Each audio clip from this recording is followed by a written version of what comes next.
Thailand launched airstrikes along its disputed border with Cambodia, reigniting a fresh wave of clashes between the Southeast Asian neighbors. Cambodia has claimed that at least 4 civilians have been killed and 9 have been injured.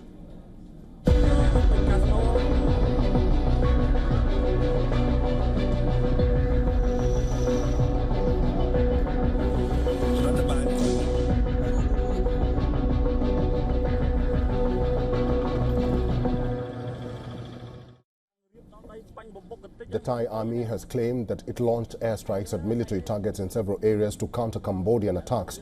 They say this is after 1 Thai soldier was killed and 8 others were wounded in the fresh clashes. Both sides accused each other of launching the strikes. This leaves the peace plan brokered by US President Donald Trump just 2 months ago in danger of a collapse. Bangkok says Cambodian troops fired on Thai forces early on Monday morning.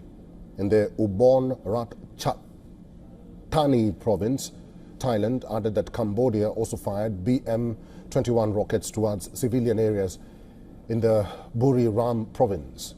However, Cambodia claimed that it was Thai forces who launched the attack in the provinces of Phra Vihia and Odar Mianchei. Both sides had also reported a brief skirmish on Sunday in the Si Saket province, which Thailand's military said left 2 soldiers wounded. These are the images released by Cambodia's Ministry of Education. Students can be seen fleeing classrooms as tensions flared at the country's border with Thailand. Footage from Cambodian local media shows a long queue of Cambodian residents in their tractors and motorcycles moving down a road in the Phra Vihia province as they evacuated from the disputed border area. Thousands also fled to shelters on the Thai side of the disputed border. Several residents living along the border in the Surin province took shelter in bunkers amid this morning's fresh clashes. Thailand's Prime Minister Anutin Chanvirakul has said the country will not stand for its sovereignty being violated. Thailand never wants to see violence. We insist that Thailand has never initiated the clashes or encroached into their land whatsoever. But Thailand will not stand for its sovereignty being violated and will proceed with appropriate measures, caution, and adhere to peace, stability, and uphold humanitarian aspects. Cambodia's defense ministry issued a statement that claimed the Thai military had launched attacks on its forces at 2 locations following days of provocative actions.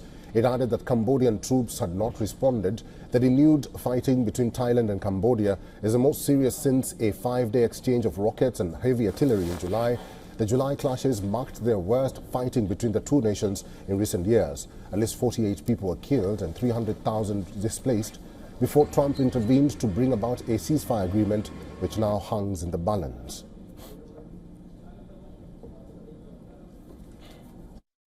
Thai jets carried out airstrikes on Monday as renewed fighting along its disputed border with Cambodia shattered a fragile ceasefire. Both sides reported fatalities from clashes that began Sunday and continued into Monday. Both sides are blaming the other for starting it. More than 35,000 people have fled threatened areas, according to the Thai Ministry of Defence, while Cambodia's Minister of Information says residents of several border villages have been evacuated. It's an unwelcome return to conflict that saw 5 days of combat in July. Dozens of soldiers and civilians were killed amid soaring nationalist sentiment. US President Donald Trump pushed the neighbours to sign a truce in October, but tensions have continued to simmer. In November, Thailand said it was suspending implementation of the agreement after a landmine explosion injured several of its troops. The 2 countries have a history of enmity going back centuries. This current dispute stems from a failure to agree exactly where the borderline runs. Cambodia uses a map drawn up while it was under French colonial rule. Thailand says the map is inaccurate.